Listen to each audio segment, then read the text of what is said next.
Cliff. Welcome to the St. Augustine's Asylum for the Mentally Ill.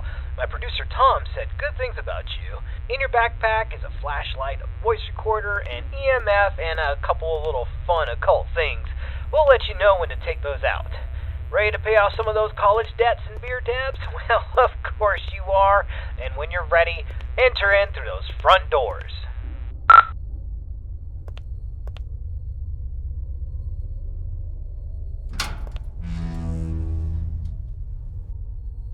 Nice, the door was unlocked. It can get a little sticky sometimes. So here's the story behind the St. Augustine's Asylum for the Mentally Ill. It was founded in the 1880s, closed in the 1960s, and a lot of nasty stuff happened here. I mean, this place is only supposed to house around 500 patients, but at its peak, it was around 3,300 patients in here. I mean, the place was, less of a hospital and more of a place where you dropped your problems off and hoped they disappeared.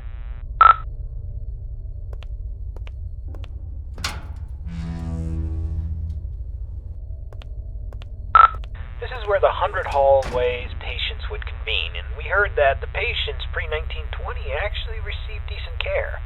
Then the war hit, the depression hit, and then the budgets all fell apart.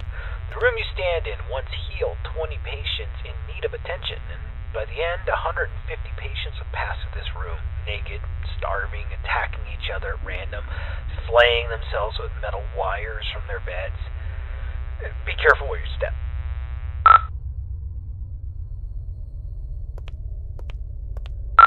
Alright, this is a good place to start. I want you to take out your voice recorder, and I'll hopefully be able to awaken this place. Okay, spirits of St. Augustine, please reveal your presence to us. Show us that you are in this room. Feel free to interact with anything, or speak to us. Use your words, use your voice, and let us know that you're here. Okay, play that back. Just know that you're here.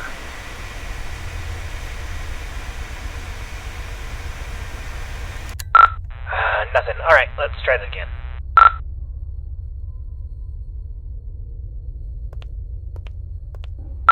Alright, let's try this. Ghosts of St. Augustine, please let us know that you are still in this hospital. I give you permission to reveal yourself. I give you permission to come to life. Just give us a sign that you're here. Tell us where you are. Speak to us now into this microphone. Alright, check that. Now into this microphone. Alright, let's try one more spot.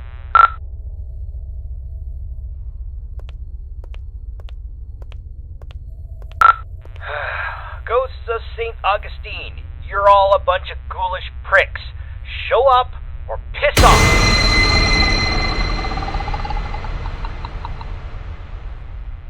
Whoa, did you hear that? Play that back. Pricks, show up or piss off!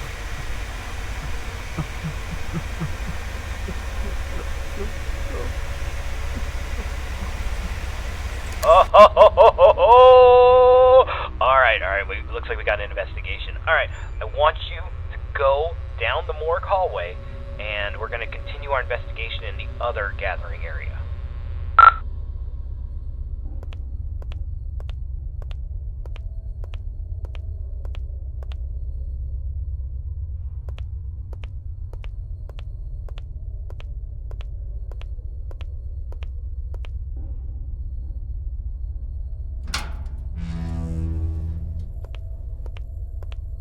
Okay, of the 4 areas you need to visit to fulfill your contract, the East Social area is the first on the list. This is the area where the inmates who are deemed a danger to society would convene. You'll go to this room and perform a summoning ceremony. So walk into the center and we will begin.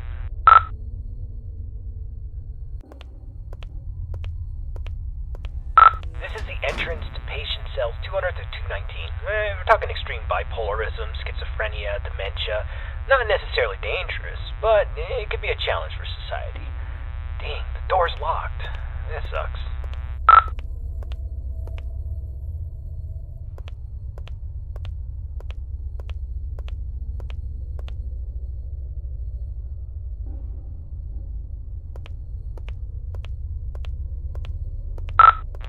entrance to the patient cells 220 to 240. This is where they kept the lunatics, the murderers, the sociopaths, the worst of the worst, including Clive the Peeper Johnson. You'd think he would be a pervert with a nickname the Peeper, but the truth is far worse. He was extremely manipulative and very intelligent. He was a murderer and a maimer. Most of his victims could never identify him because he managed to convince them to gouge their own eyes out with metal wires and even their own fingernails. He came here due to legal loopholes, and when the facility went off the rails and the doctors stopped caring, he jumped into action. The patients who didn't listen were tortured, and the ones who did wandered around the facility, blind, screaming, and in constant fear. This door's locked too. Let's just start the ceremony.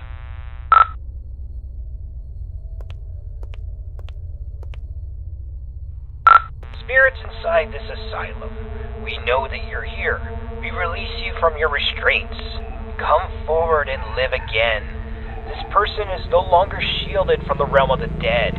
You may be seen, interact, and manipulate him in any way as you see fit.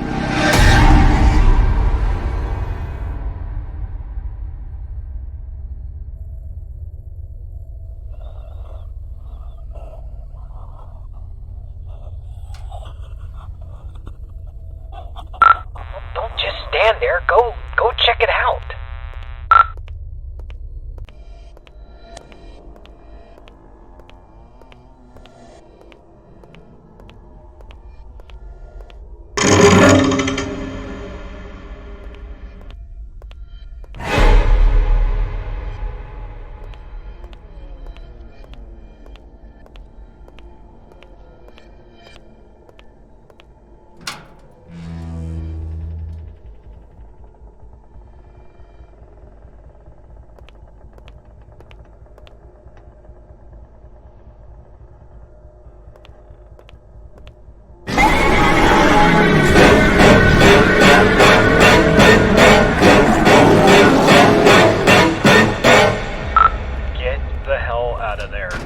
Go to the front door and get out.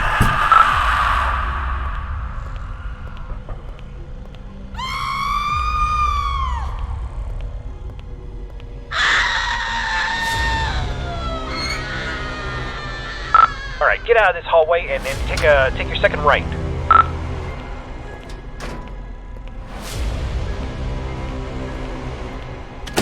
Door's locked, damn it. Oh, okay, there's a staircase. Take the staircase up to the second floor, and you should be next to a fire escape. You should be able to get out that way. So go up the staircase.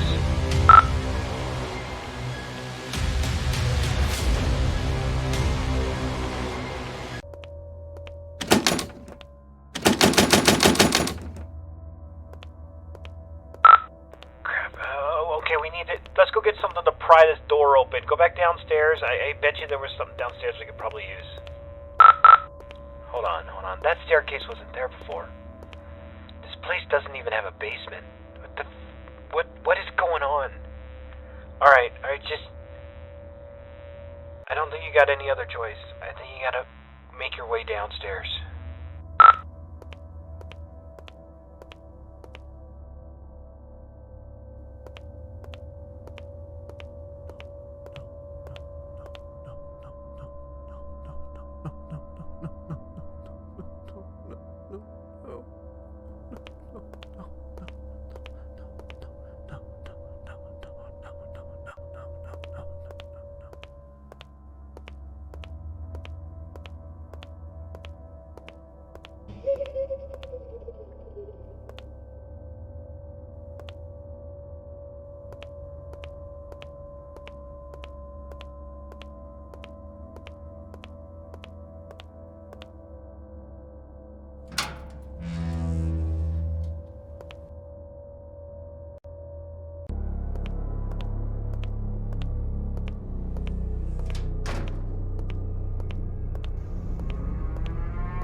Alright, confession time. It's about the eyes. I kinda hid this from you. There's an urban legend, and I repeat, it's an urban legend about the peeper, Clive Johnson. You see, there was a patient who suffered from dementia and swore that Clive was more than just a mere man, and he would kind of haunt this patient all throughout the day. Rampant hallucinations that progressively got worse, but at night he never saw the peeper. Then he discovered that if he closed his eyes, he could escape Clive, but whenever he opened them, Clive would be there, waiting for him and getting closer and closer.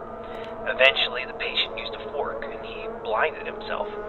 And while he was soaked in his blood from his sockets, he screamed to the entire hospital that he was free, he was safe. And a week later, 2 more patients charged Clive with stalking them, even though he was confined to solitary. I mean, it's crazy. They took their eyesights, too.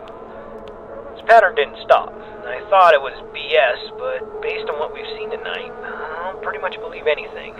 So, try to get the hell out of there, and if it gets too intense, try to shut your eyes.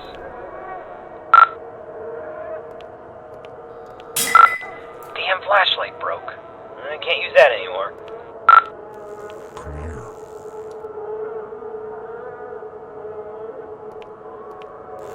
A little closer. I see you now. Rapid fire, run! He sees you!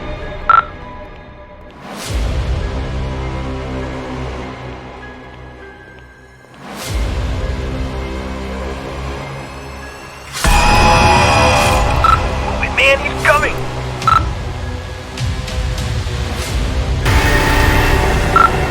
Ignore him! Just run!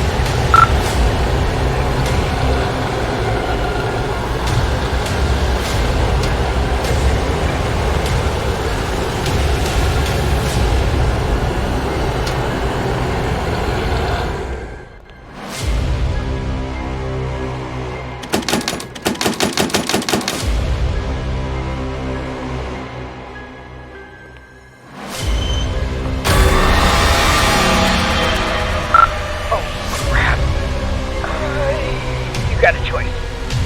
Either he gets you, or you're gonna have to cut him out.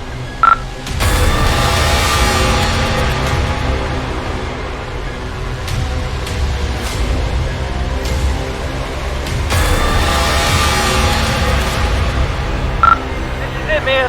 Make your decision now. What's it gonna be?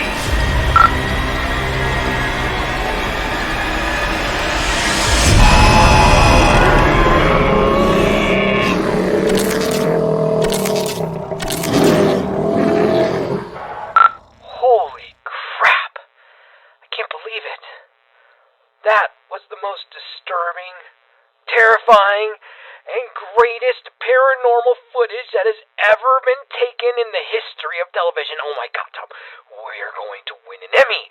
We might be on talk shows, Paranormal Entities, movies, spin-offs, freaking coffee mugs, and kids shows. Holy crap, oh my God. Oh, yeah. Him? I'm not going in there. Are you going to go in there? I'm not going in there. Hell no. I mean, we don't even know where he is in that hospital. The camera's black. He's not responding. I don't see anything. Do you? No. We're getting out of here. And, anyways, another crazy thing about this, he needs to collect his money, too. And I don't think he's going to be coming here anytime soon. So we basically got all this footage for free. Dude, let's just start the van up. Let's get the hell on out of here. We've been in here for, I don't know, a couple hours, just a little bit too long. I'm a little sore. I need to stretch out. And my very wealthy friend, you are starting to stink. All right, I'm going to do it. Whoa. Did you hear that? Did you hear that? Shh. Listen. A little closer. That was outside the truck. That was outside the truck, right? So, listen. Shh. I see you now.